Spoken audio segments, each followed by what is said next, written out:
As you can see right here, today we are going to talk about flow control. Flow control is a very important part for all the programming language, for example, the C, Python, or even MATLAB. So today we are going to spend around 1 to 2 hours talking about this critical topic right here. So for the very first part, I'm going to give you the example so you can understand what is the basic structure, what is the basic idea about the flow control, okay? And typically today we are going to talk about the for loop. And you can see right here for the second part of today's course, we are going to talk about this example. We are going to ask you to learn how to import and process three-dimensional images. Okay, so basically we will use two different kind of data set today. If you have already downloaded the material folder, you can check. Within the data folder, we have two different type of the imaging. The first one is the 3D MRI, 3D T1 weighted imaging. For the second data set, we are going to use the MRI angiography. That is the image of the brain vessel, okay? We are going to use both of the data set. So again, if you didn't download all the handout and the materials, do it right now, please. You can visit my website and find everything you need. I think today should be the week 7, okay? So you can download all the materials. So let's start from the very first part. You can see the topic, okay? I list right here. It actually contains the for loop and the while loop, right? But for people like you guys, I know a lot of you learn MATLAB for very first time. So I'm going to focus on the for loop. Today I will only focus on for loop. But you may find out that I did prepare some materials, I think 2 or 3 slides for while loop in the first part. So it will be the supplementary materials. So if you do think that maybe 30 or maybe 40 minutes later, you think you fully understand what is for loop, how to use it, you fully understand this, then maybe you can go for the while loop. So basically, we will focus on for loop right now. Let's take this example. Again, you can try to find out for today's material folder. You can see right here, MI materials underline L7 right here. Okay, you do have a subfolder named as the data right here. Okay, within this data folder, you can see two subfolders. The very first one should be MRI underline 3DT1. So now you can double click on this folder, and then you may find out within this folder, there are actually 192 DICOM files within, right? So many DICOM files. And actually, these 192 files represent 192 slices. That means different cut of the patient's brain. So let's take this imaging. If you really know how to import all the files into the MATLAB, and you know how to display all the imaging slice by slice, then you can see something pretty like this one. Just take a look. Now you can see we are trying to display, the image slice by slice. So I have to tell you right here, we do have 192 different images right here. So you can imagine this kind of the video clip showing you the information that this kind of slice is started from 1 year, right? Maybe the left ear. Then we go through your brain, come to the middle sagittal slice. Then we go to the right ear. Okay, so you can see this video clip start from 1 year and also end with another year. Okay, so this is so-called sagittal slice or sagittal field right here. So you can take a look. If you can handle all the slices or all the DICOM files right here, supposedly you should be able to get an image matrix. But right now you may see it is not simply in 2 dimensions. It is actually in a 3 dimension right here. So you can see the first dimension is 256 by 224, but you may see there is a third dimension right here. And you can see the number is 192. That means you do have the 192 slices or files right here. Okay, so now you can imagine we are no longer, simply deal with the bingo slice. For the human brain or for the human body, we can actually deal with multiple slices. That means we are actually a three-dimensional object, right? The body, the brain, we are a three-dimensional object. So we need multiple slices. Okay, we need multiple slices to actually see through our body. Okay, this is very important. So now you can imagine for every single time when I need to do DICOM import or DICOM read, what should I do? I should use DICOM read function, right? Every single time when I'm going to read, one single DICOM file, I need to key in DICOM read with the file name.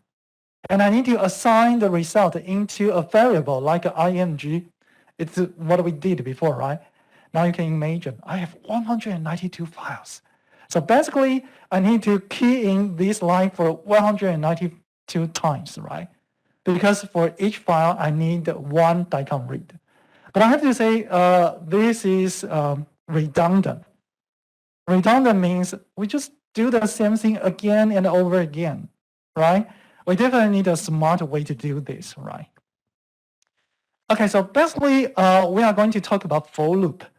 For loop is a way that to help you to do something that highly redundant. This means you just simply repeat the same thing one time, two times, three times, just over again, okay? So you need a for loop to do these kind of things, okay? And to achieve our goal, to import all 192 DICOM files within the folder, actually we need several different functions right here. So I'm going to tell you how to use all of them, okay, later. But we will start from this part. We need to use the for loop to help you read all the files right here. But later we will also learn what is the function, what is the dir function. It can help you to access or get the information of a specific directory, okay? And also, I think we know how to use image show, okay? But today we will know how to use image show with for loop. It's pretty similar to this one, how to use DICOM read with for loop. Okay, so it can help us to save lots of time to make everything easy, okay? And there is one new function right here, pause. Okay, we will learn how to use it. It can help you to give a short pause, for example, 0.1 second stop between the two slices. Let's just start from the for loop, okay? So on your left-hand side right here, okay, this is the basic structure of the for loop, okay? So for and and, you can take a look on your right-hand side. This is a real example. Every single time when you key in for and and, if you key it in the right way, that means you spell it correctly. Again, this word should turn into blue. That means this is the preserved function, or it means something for MATLAB, okay? And to take a look, after the for, F-O-R right here, you should leave a space. You should leave a space. Then you will give a statement about the specific variable. For example, the variable that you are going to use within the for loop is I right here. So you can see I'm going to assign a factor or an array like 1, 2, 4, right? So basically this is an array like 1, 2, 3, 4. So I'm going to assign this 1, 2, 3, 4 to this I variable right here. But do remember, if you put this kind of the assignment right after this for right here, it means during the for loop, I will get individual value from this array. we do have 4 elements, 1, 2, 3, 4, we see in this array, right? But if you put it in this way, for loop will, assign one single value to the I for one single loop. So you can think about this. For the very first loop, I would be assigned as the 1. This is for the first loop. Then we will go to the second loop. Now I would be assigned as 2. Okay? So forth, so on, I should be 1, 2, 3, and 4. So basically, in this way, we will get a for loop with 4 iterations. Okay? So what I'm going to ask you to do right now, just simply copy this kind of structure. And I have to say, I personally encourage you to do this using script, not directly on the command window, because you need to have the for and the and, right? So I didn't take your monitor control, so you can just do this with me. First of all, create a new script. Don't do this within the command window because we need multiple command lines. So it is not ideal to do it within the command window. You can just simply do it within a new script, okay? So again, what you can do, start with 4. You will see right after you finish the word of 4, you will see the color will turn into blue, right? That means 4 being something to MATLAB. And then, again, you will determine or declare the range of the I. So it should be 1, 2. Again, column right here represents 2. Okay, so you can do something right here. If you just directly key in 1 column 4, means 1 to 4. In the command window, you can take a look. It simply gives you the answer like 1, 2, 3, 4, right? So this represents 2 from 1 to 4, okay?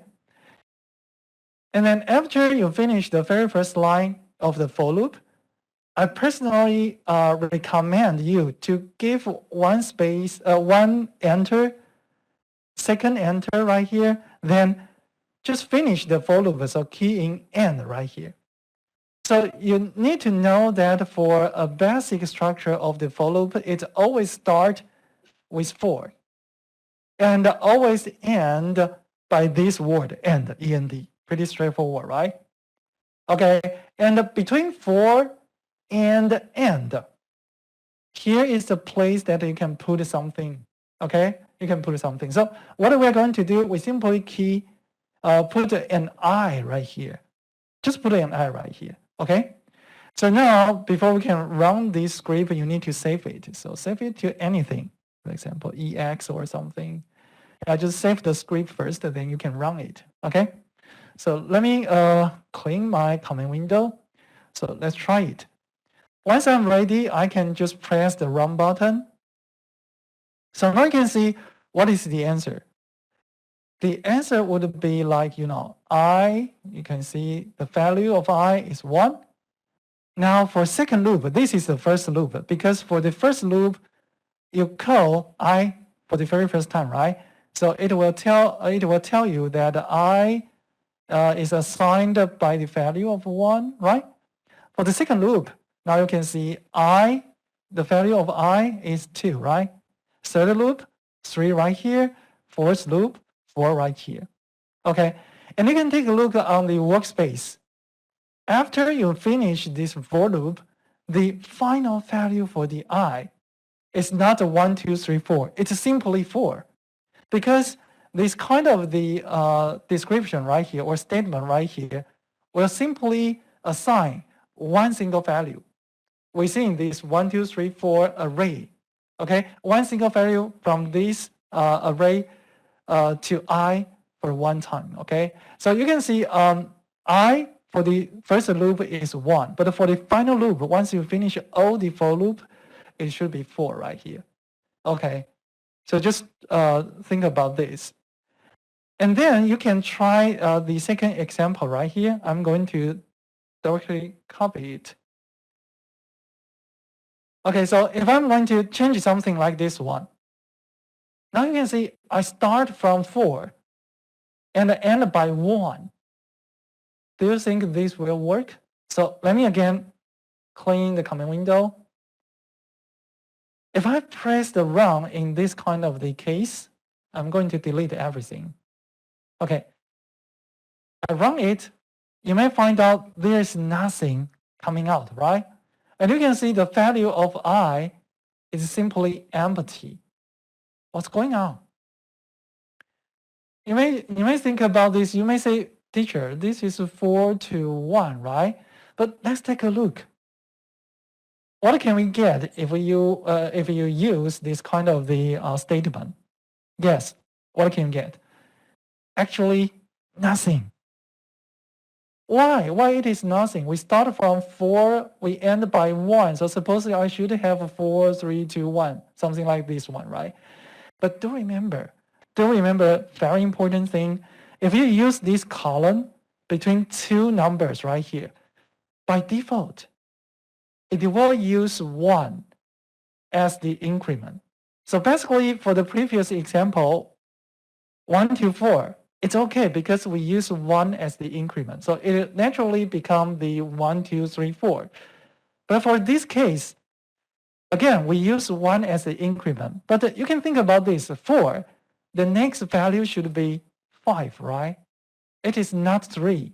So basically, if you give this kind of statement to MATLAB, MATLAB would say, no, there's no way. I cannot give you any array following the rule because the very next value with the increment of 1 after 4 should be 5. So there is no way to reach 1 eventually, right? So it would be an empty matrix. So if you really want to create something like a 4, 3, 2, 1, okay, what is the correct way to do so? Another example we mentioned before that you can put two columns together with a specific number between these, like this one. What does this mean? Again, you see the column, that means you want to start from the left-hand side and end by the right-hand side, right? But now you can determine, you can specify the increment. Now the increment is -1. So basically, it will become 4, then you add a -1, right? So a -1, so basically it will become 3. Again, you add a -1, it becomes 2. And then finally, it becomes 1, right? So you can, again, ask MATLAB using the command window. You will see the result is 4, 3, 2, 1. So this is the exact way that if you really want to get this array on hand, this is the only way, or this is the correct way that you should do. So now, if I press the run button right here to run this script, okay, you can see, now you can see I, the output of I right here. But again, it starts with 4, 3, 2, 1. And the final value of I definitely be 1, right? Okay. So finally, you can try this final example right here. This is simply another way that you can do. So basically, you can see for the very first line, we assigned an array. This array with the size like the 1 by 3, right? You can see 3 elements, 1, 3, 4. We don't have 2. Don't worry about this. I did this in purpose, so don't worry about this. So you can see 1, 3, 4, right? And then after the very first command line, let's just check this. Okay, let me just get the very first line right here. Yeah, it's okay. So for the very first line right here, you can imagine we would have a variable, okay, a variable subjects with the value like 1, 3, 4. It's like a 1 by 3 double array, right? Okay, maybe I can do this. No, I can't. Sorry. Maybe I can just copy to here. Okay, so you can see 1, 3, 4 right here. Okay, and then I can run the rest part right here. So now I can imagine what will be the value of I, because subjects right now is an array like 1, 3, 4. Okay, so basically you will get I for three iterations, 3 loops, and for each loop, the value of I should be 1, 3, and 4, right? So let's run it. So you can see the results is pretty like this one. So this example is telling you that you don't really need to do something like this one. You can actually specify the for loop range using a variable. Of course, this variable should be declared before. Okay, so you don't need to go for the example right here. You can simply use this one because you have already assigned or declared the value of this variable subjects. So you can also perform the for loop in this kind of way. Okay. So I think these 4 examples right here, I have to say it should be easy. It should be straightforward. So this is the basic structure right here. Okay, the basic structure right here. So now take a look. I want you to spend, I think 1 minute should be enough. You spend 1 minute to key in 4 lines, okay? These 4 lines into your script, okay? After you finish it, you just run it. Again, I want you to see or observe what you can get within the workspace, okay? So do it now. It's a for loop with I, you can see equals 1 to 30, right? So you can immediately understand that this is a 30 iterations for loop. Okay, you will run this for loop for 30 times, okay? Because it started by 1 to 30. Okay, just finish it and I will discuss it with you later. So the very first question would be, you will definitely get a variable data. You will get this variable within the workspace, right? So what is the size? What is the size of this data variable? So once you finish, you can just check this. Once you get the idea about its size, double click on it. Just check what you have within this data, okay? Let me do this with you.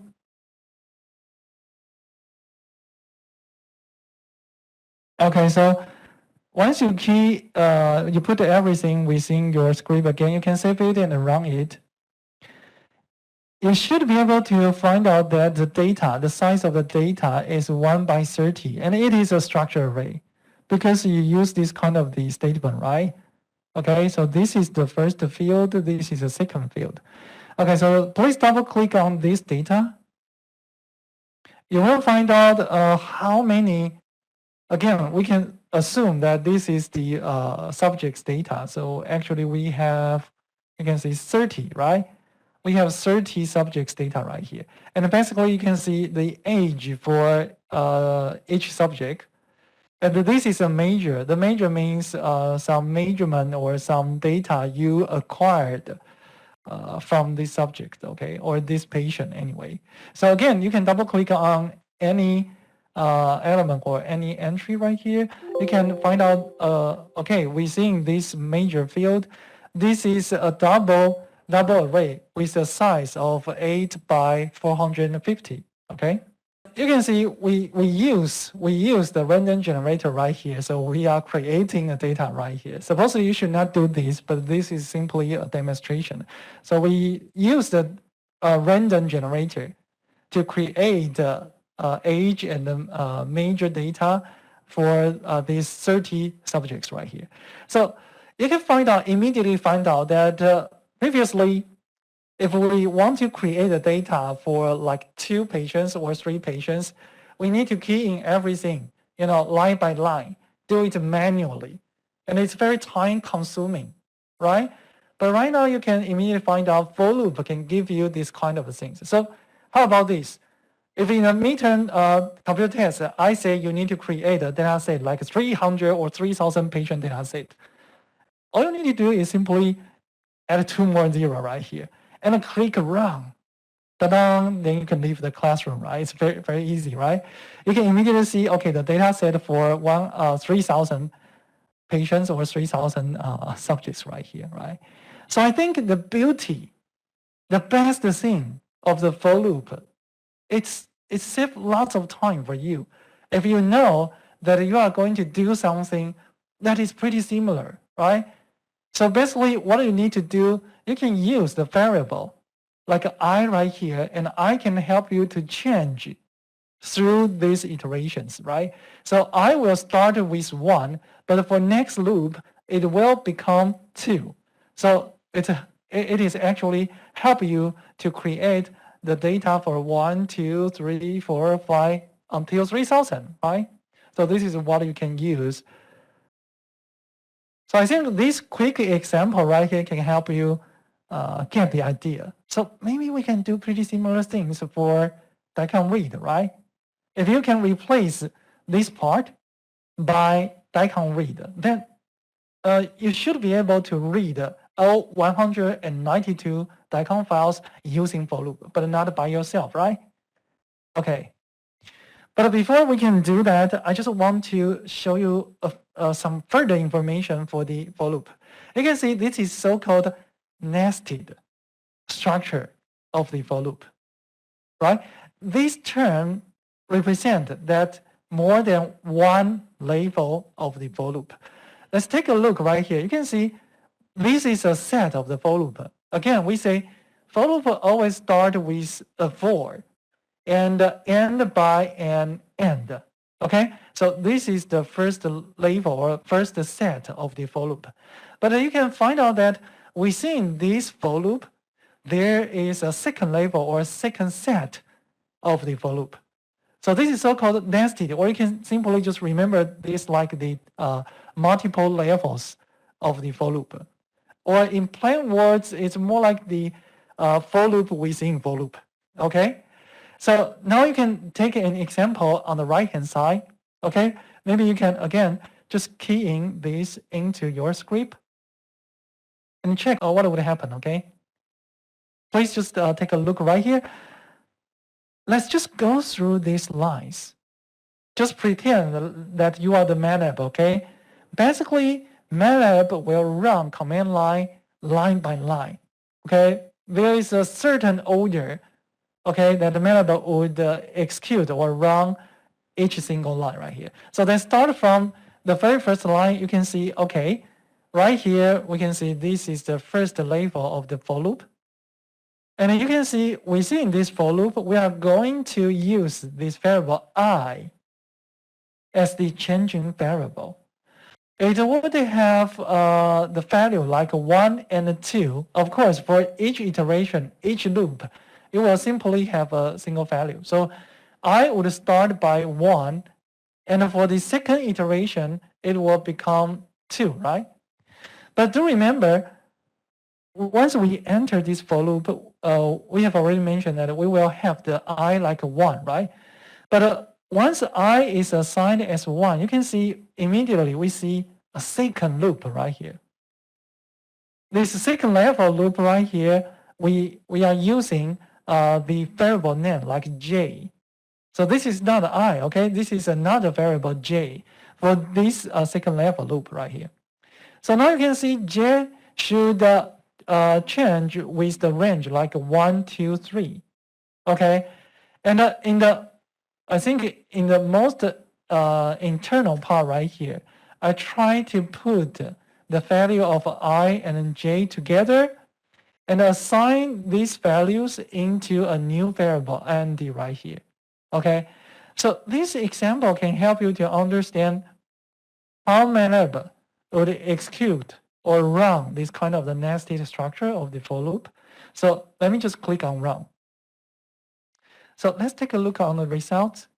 You can see, again, we start from this one. So I should be 1, right? You can see the first number is I. And then j, the first number of j, again, should be 1, right? Okay. Then what about the next iteration? You will find out the output is 1 and 2. What does that mean? You can see for the first iteration, I is 1. That's right. Then we come to this second level. And do remember, once you come to an internal loop right here, you need to finish this for loop. Then you can jump out for the next iteration of I. So basically, you can see I is 1 right now, right? Then you can see j. J is the second value. It will be 1, 2, and 3. So basically, you need to finish the j, then you can leave this end, right? So we will come to this one. But do remember, this end is delivered for I. So once you come to here, now the I, this loop, now we need to give the I for the next value. So now you can see the next output right here, I becomes 2, okay? And then we will come to this internal loop again. So it will start by j equals 1, then 2, then 3, okay? So this is the rule. This is the order that how MATLAB would execute or run this kind of the nested structure, okay? So think about this, okay? I'm going to give you maybe a minute. Think about this. What is the nested structure of the for loop, okay? So think about this. Okay, I did see some of you create your script exactly like this way. You can see the screen. Some of you try to create the nested structure like this one. What is the difference? What is the difference compared to my suggestion or compared to what I did on the PowerPoint slide? I think the best difference is the indent. This word right here. What is indent? Indent is the space, between two different levels of the for loop. So for this kind of the structure right here, you may see it's pretty difficult to understand which end or which for belongs to which level. It's pretty hard to understand. If you have, I have to say, more than 2, like 3 or 4 or 5 or something, it will get confused, right? So basically, what is the indent? Indent is the way that you can make everything clear, right? You can see this is the first level. You can see it aligns with this 4 and this end. They align with each other, right? And for the second level, you can see this 4 align with this end. So I can immediately see that this is the second level. I don't really need to count how many 4 do I have, but use this indent. That means in Chinese we say 缩排, okay? It can help you to understand the structure of this for loop, especially for the nested structure of the for loop. So there is a hotkey. If you didn't do it right, there is a hotkey can help you. Basically, you can just select all the for loops right here, and then you can press Control with I. Control with I. So basically like this one, Control with I. You can try it, and then it will help you to organize everything in a better way, right?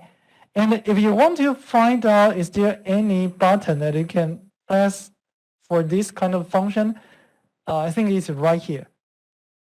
Okay, you can see the current position of the mouse. Okay, the cursor right here. You can see there is a button for Smart Indent. The hotkey is Control with I. Okay, you can click on it, then you can see it can help you to organize the layout. Okay.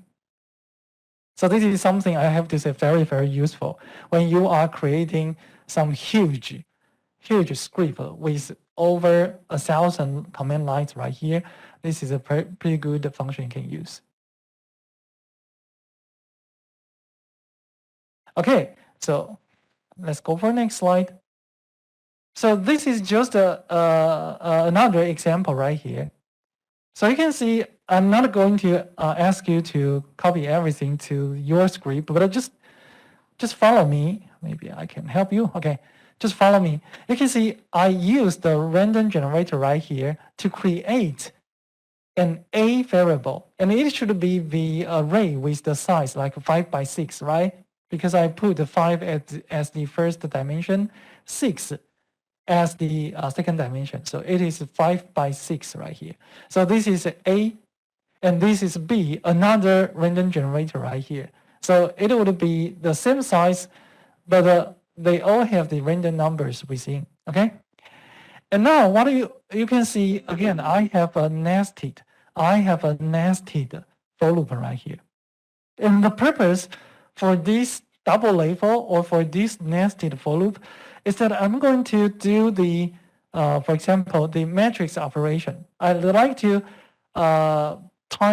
use the A and then times B right here, but I want to do this using the element by element multiplication right here. So what you can see right here is, again, I put 2 for loop, but for very first for loop, you can see I use I as the variable, but now I'm going to change the value of I from 1 to, you can see this function size of A, but for the first dimension.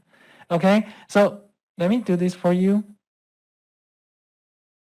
If I have something like this one, okay, clean everything. Okay, this is A, right? You know the size is 5 by 6, and you have the random number between 0 and 1, okay? You can use the size. We used this before, right? So size A, basically it will give you 2 output values because we have 2 dimensions right here. So 5 by 6, right? But if I just want to know a specific dimension, for example, I just want to know what is the value, what is the number of the first dimension, then you can go for this one. With the second input of 1, right? It just simply ask MATLAB to give you the first number, right? First dimension. So you will get 5. So if I want to know what is the size of the second dimension, I would go for this. Then I can get 6 right here. Okay, so this is the idea. So instead of assign a specific value for my I and j, I use this function. So I don't need to put 5 right here. Because if I change the size, for example, I change the size like this one, I don't really need to change the number right here because I'm using the size. So it can always give me the right number, right? Okay, so anyway, you can see for the first for loop, it just go for the first dimension, right? You can think about this, create or maybe the iterations along first dimension, right? So you can see I use the size, but with 1 right here. But of course, for this one, it should be the for loops to give you the iterations along the second. I should put the, okay, I should put the right here. It would be better. So along the first and along the second dimension. So this is the difference right here. Okay, so basically, through this nested for loop structure, I can get a new matrix, new array like C. But you can see for each element right here, you can see this is the row and column index system, right? Basically, this is A times B for a specific element. You can see the indexes are all the same, right? Indices are always the same. I, comma, J, I, comma, J, I, comma, J. So basically, I'm doing the element-wise multiplication, right? So let's just run it. You will immediately see the answer. C, again, with the same size with the A and B, right? And you can see the result of C basically are the results. You can see A is 0.54, right? This is 0.61. So if you multiply both of them for the first element, you will get like 0.33, okay? So this is a way that you can do so-called element-wise operation, okay? So again, I want you to just spend 1 minute to think about this one, Do you really fully understand the structure of the for loop and how it works? Just think about this, okay?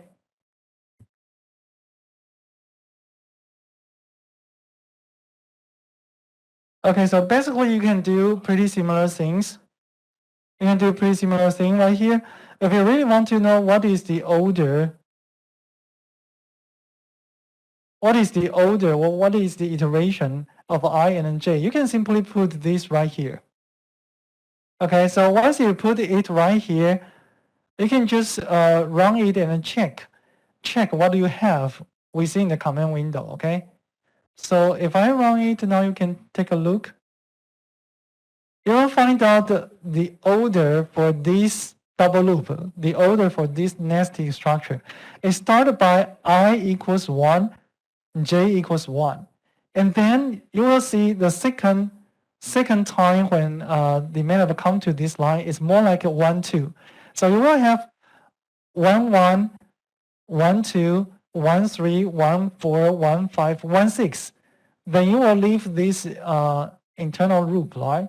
Then you will get next I, it should be 2. So you can see 1, 2, 1, 3, 1, 4, 1, 5, 1, 6. Then the second loop for I, it should be 2. But I, again, would have the value start from 1 to 6. So you can see 2, 1, 2, 2, 2, 3, 2, 4, and so forth, so on, okay? So basically, you need to know what is the order, what is the meaning for this kind of a double loop, okay? You need to think about this. You need to really think through it to understand it, okay? Okay, so let's continue. Okay, so if you can get the idea of the for loop, so let's think about our original question. We need to import all the 192 DICOM files into workspace, right? So we can create a three-dimensional matrix, including all the slices, right? So to do this, you may have the question, yes, I can use the for loop. I can do something like for loop I equals 1 to 192, right? You can do that. But the problem is, if you do this, let me do this for you. I can do something like this one. You now know how to use the for loop, right? And we mentioned that, okay, I need the DICOM read, right? Okay, I can do this. But the question is, what we need to put within the DICOM read as the input should be the file name, right? It should be the file name. But the problem is, let's take a look on the file name. The file name differs with each other, right?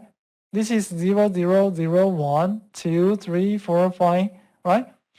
So what should I put right here? If I simply put something like this one, what does this mean? Think about this.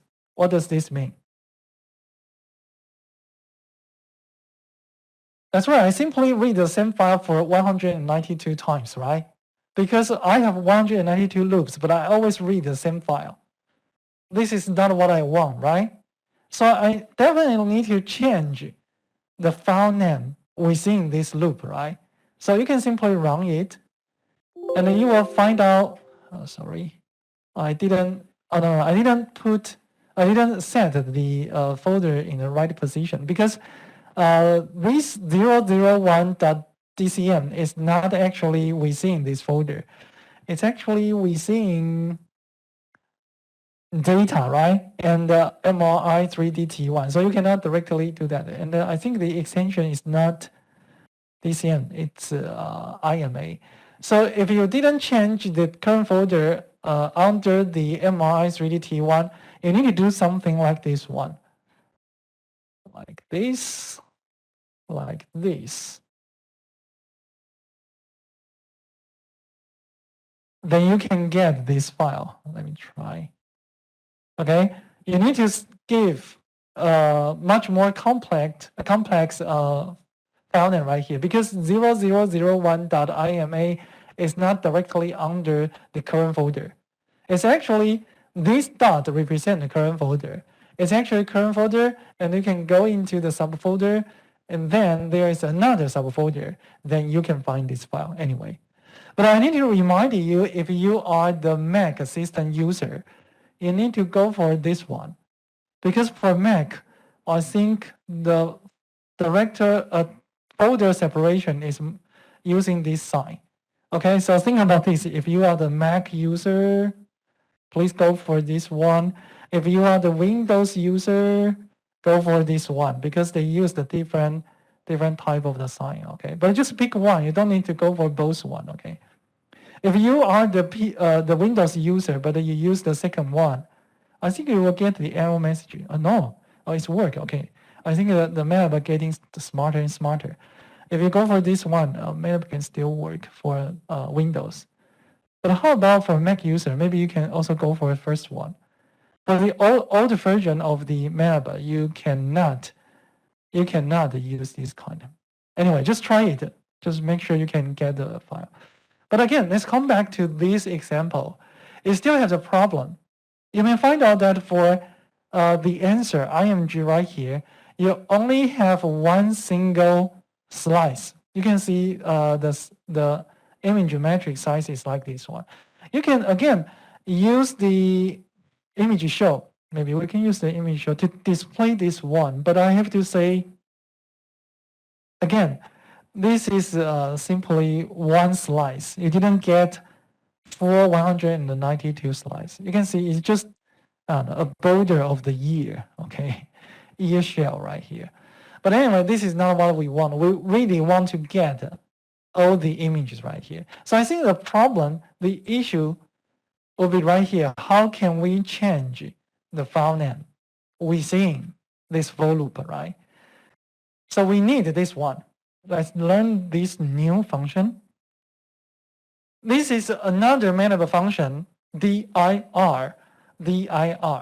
dir is kind of a function can returns the information of the specified folder. So you can see the input for dir is a folder name. So you give a folder to this dir function, it will tell you how many files or what is the file names included within this folder. You can do that, okay? So now you can practice this one. Just the very first line, dir info. Of course, this is a variable name. You can change it. But you can see I'm going to output the result of the dir function into this variable.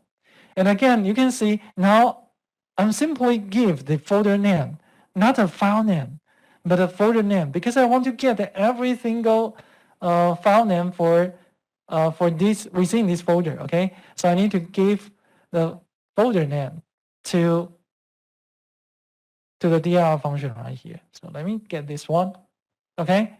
So again, if you have the difficulty, because I'm not sure which version of the MATLAB you are using right now, but if you do have the trouble, if you are the Mac user, you can just simply change this sign to another backslash right here, okay? Okay, so try it now. Tell me what you can get. You should be able to get a variable like the dir info, right? So let me do it.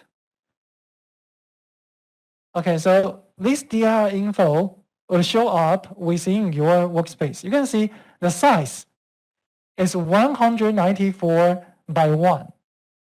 You may ask why. I only have 192 files, right? Don't worry about this. Double click on it and just check what you get.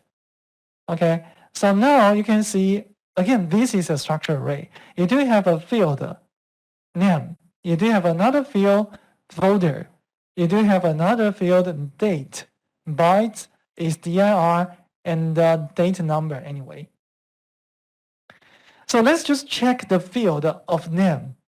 Okay, now you can just check. We do have 194 elements within this structured array. But just be careful. You can see the very first one and the second one is not actually the DICOM file. It's more like a single dot or single period and double periods right here. Okay, so what does this mean? Let me show you. Okay, just be careful. Actually, this single dot or single period right here, it is a representation of the current folder. So it is not a file. It is simply represent current folder. So it is this one, MRI_3DT1. It is a folder. And what does this double periods or double dots represent? It is actually represent the upper folder. So you can think about this. What is the upper folder? Upper folder for this MRI_3DT1 is data. Okay, upper level folder. So think about this. So data would be the upper folder. But anyway, this dot and these double dots are not DICOM files. So we need to, we don't need to actually use DICOM read to read both of them, okay? And for Mac user, you may find out that not only these two things, you may have something like .ds store. Just check it on your computer if you are the Mac user. I have to say, if you see something like .ds store, again, that is not a DICOM file. That is something created by Mac system, but not a DICOM file, okay? So anyway, I just want to tell you that every single time you use the dir to search or to get the information from a specific folder, you can anticipate, you can expect that you will get 2 more, or for Mac user, 3 more items, okay? But they are not the file itself. They are the relevant information. I have to say they are the folder information provided by the system, okay? So the system can understand what is the previous folder or upper folder, what is the current folder, okay? So because of this kind of issue, you may see I would use this line. I would key in this line because I don't need to actually read, DICOM read this dot and double dots, right? Because they are folders, they are not the DICOM files. So I would simply put this line right here. Let me do this for you. I will put something right after this dir info. So with this line, what would happen? Just take a look. Originally, you have the size like 194, right? But now, once you have this one, it should become 192. Because with this kind of the empty array assignment, that means I'm going to remove the very first element and the second element. So now again, double click on it. You will not see the dot and the double dot anymore. I just remove it, right? So you can use this. But for Mac user, if you do find out that you have the third element, like the .ds store, that is not what you want. You can go for something like this one. To remove another, I think this one, .ds underline store, this is something that created by Mac OS. So you can go for this one if you are the Mac user, okay? And then let's take a look. Now we can do something like this one. If I really want to get something, the file name using this dir info. Let's take a look. For example, if I want to know what is the file name for the first DICOM file, you can do this, right? This is the index, and I can just put a name right here. I know this is the field, right? You can just double click on it. This is the field name. So I can ask, what is the file name for the first file? So you can see the answer. This is the name for the first file, right? So now pretty similarly, I can do something like, what is the name for the second DICOM file? Now you can see 002.ima, right? We do have the information right here. So I can easily ask, what is the name for the 100th DICOM file right here? Now you can see this is the file name. Okay, so you may find out that now I have a smarter way to do this. I can simply do something like this one, just like right here, dir info, right? Sometimes it may do something like this one, but be careful. If you do this, you will suffer from 2 errors. The very first one is this one. Can anyone tell me why 1 should not be here? What should I do with this 1? What should I put right here? Instead of 1, 3? Is it 3? That means I will read the third file. That's right. I should put I right here, right? Because 1 or 3, that simply means you are going to read the first file or third file for 192 times. But if you put I right here, do remember, within this for loop, you have already assigned that this I should change its value through the iteration, right? It will start from 1 and ended by 192. So I think this is much more smart to do this, okay?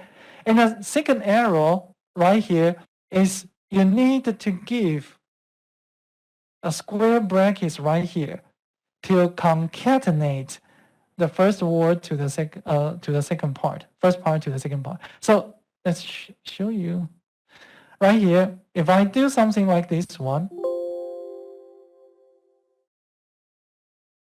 you can try it.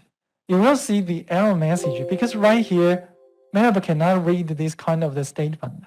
If you really want to put the first part or and the second part together, that means you want to concatenate the first part with the second part. Do remember you need something like a square brackets, right? Right here. So take a look. What will you get? For this situation, you can see I right now is 192. So basically, it will give you a full file path for the 192 DICOM files right here. Okay, so this is the way that you can do so.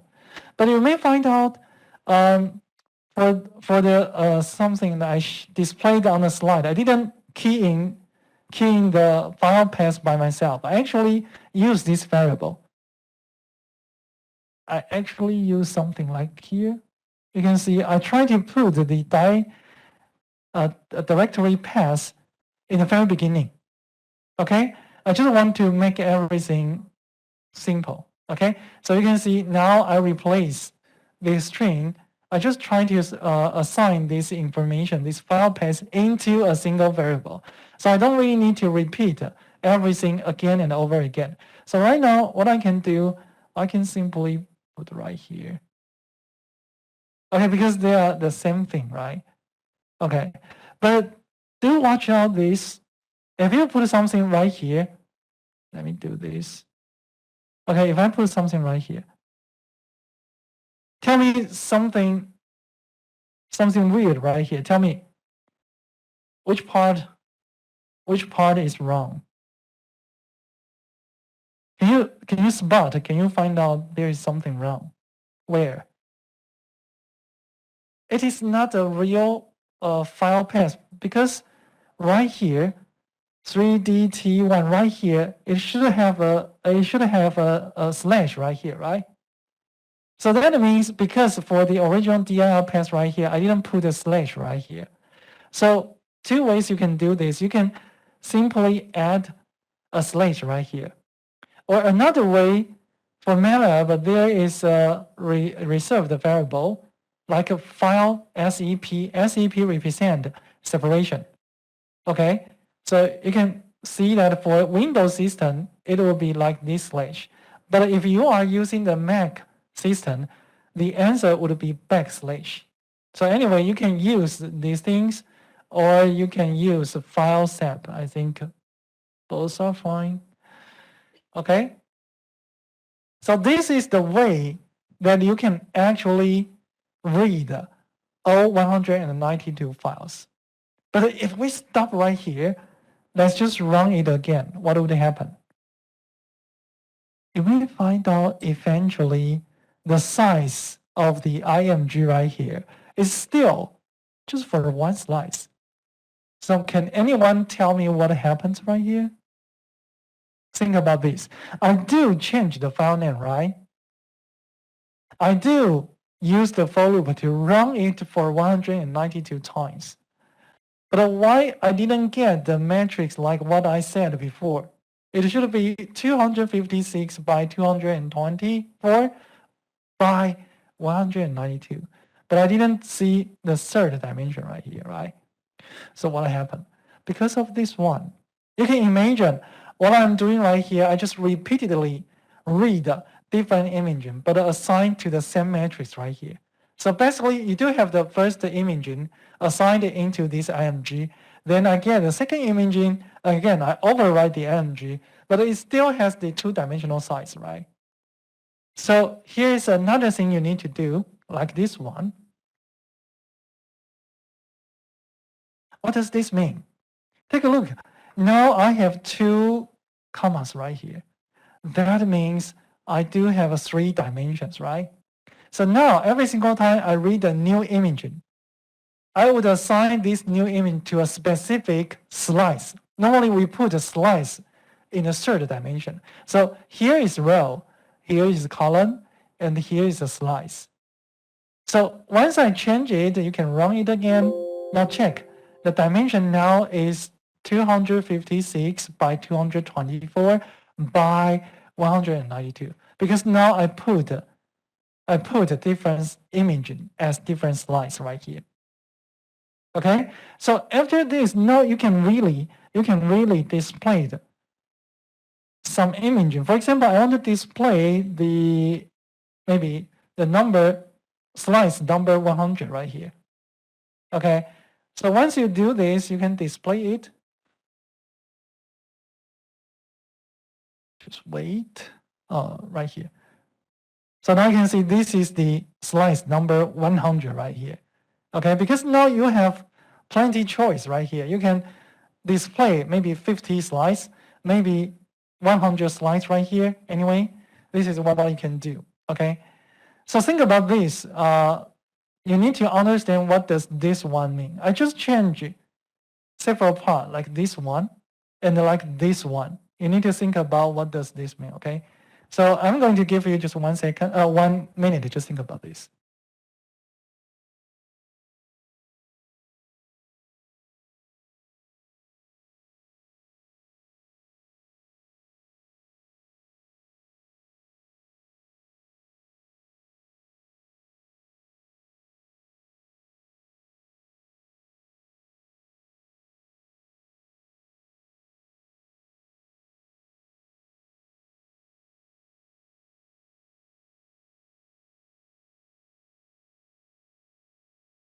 Okay, so let's continue.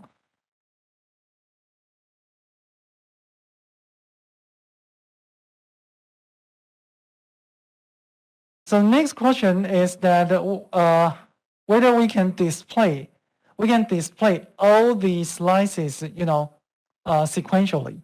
That means I can see the first one, second one, third one, one by one sequentially. Okay, so you can see again, I can use the for loop for image show.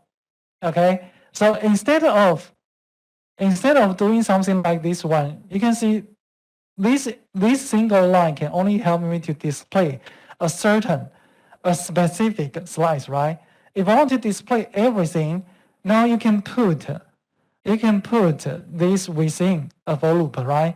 So you can go for 1 to 192, but maybe a smarter way is you can replace this one by the image size. But of course, you need to go for the third dimension, right? Because the first dimension is row, second dimension is column. You need to go for the third one. This is a slice dimension, right?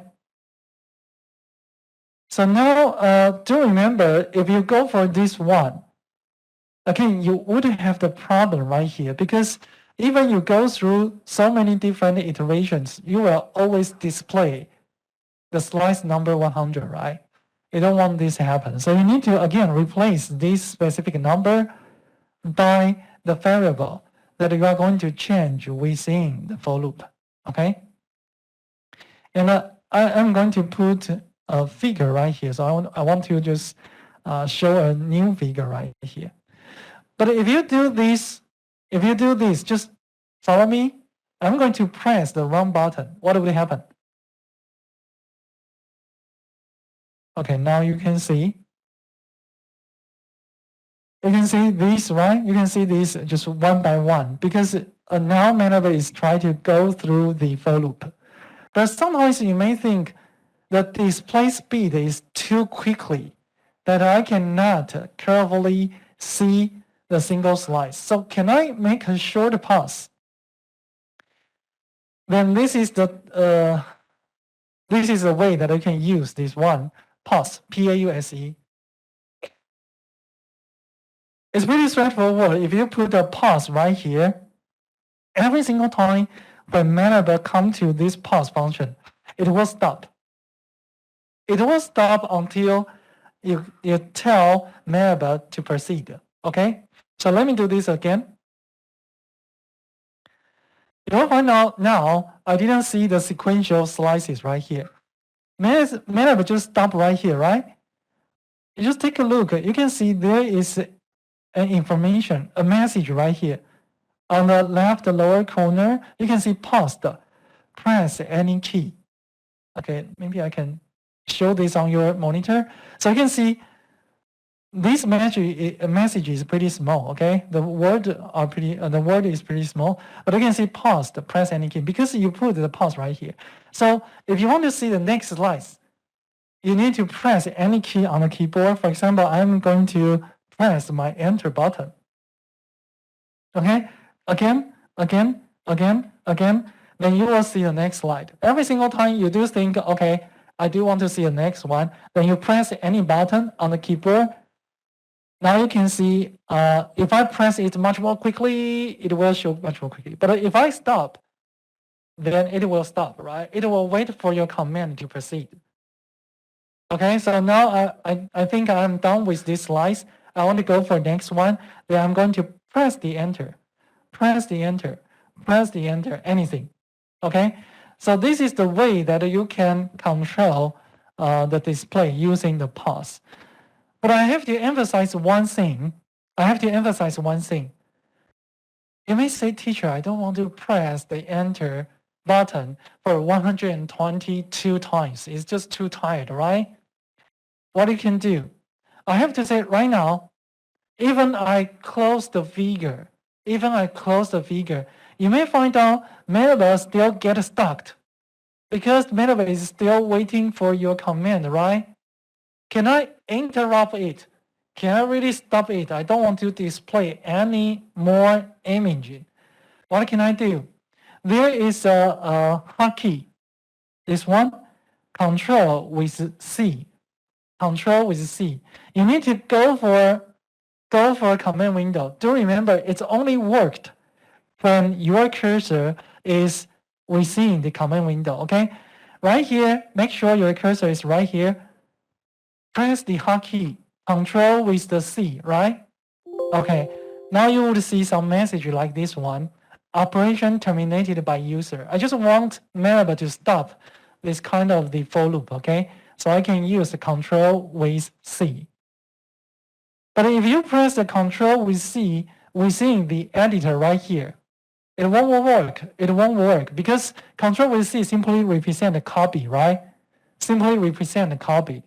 You can only use it within the command window when MATLAB is getting stuck for some reason right here. Okay, I'm going to do something different. I don't want to press the button, any button on my keyboard for 192 times. So what I'm going to do, I'm going to put a number after the pause. For example, I'm going to put 0.5. How about this?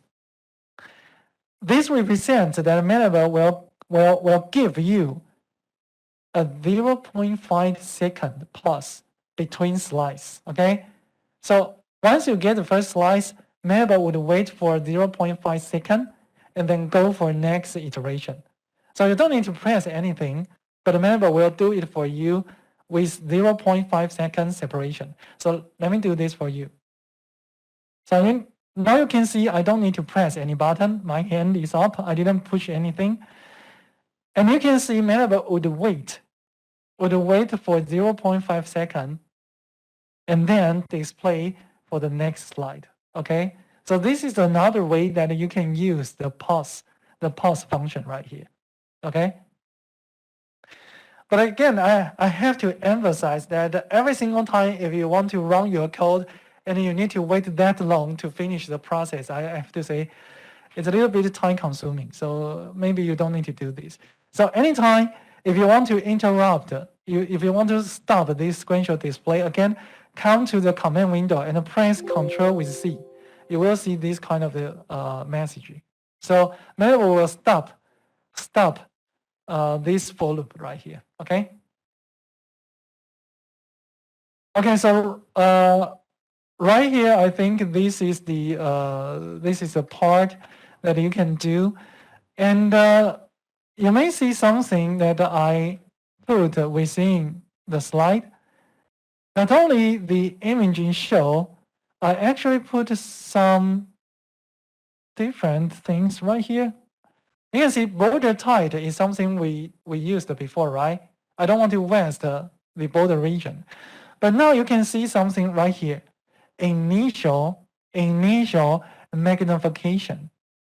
That means I'm going to enlarge this figure. You can see this figure is actually too small. I think it can be much more larger. So I'm going to set up this magnification. That means zoom in or enlarge it. Okay. It's more like enlarge, not zoom in, because zoom in means that we are going to focus on a small area. So it's more like enlarge. I'm going to enlarge this figure to 300%. Okay. So let me show this to you again. Now I press the button. Now you can see the figure is getting much more bigger, right? Because I enlarge it to 300%. Okay. So this is something that you can learn right here, initial magnification. Okay, this is something that you can also use with the image show right here. Okay, so again, I don't want to wait for everything, so I just interrupt right here. Okay, I think right now we do have everything. If you want the full codes for the very first part, you can go for an M file within the folder, image exercise 07 on the line 1. Okay, this is the code for the very first part. And you may find out that for the slides 14 to 16, okay, 14 to 16, you can see that I try to give you some information about the while loop. But I have to admit, because every single year, I think the layman like you never touched the program before, I think you would have a trouble to learn not only for loop, but also while loop. So I would say, if you fully understand what I just talked about related to the for loop, you can just read through the slide 14 to 16, okay? While loop. They have pretty similar structure, but a small difference, okay? But if you don't really understand the for loop, I would suggest you to spend more time on the for loop. You don't need to worry about the while loop. Basically, both of them can reach pretty similar function. So you can just pick one of them. Just learn one of them. I would suggest you to go for the for loop, okay? So right now, again, I'm going to stop for 1 minute. So if you do have the problem or question, you can just raise your hand, okay? So we will come to you. Otherwise, I will start the second part 1 minute later, okay?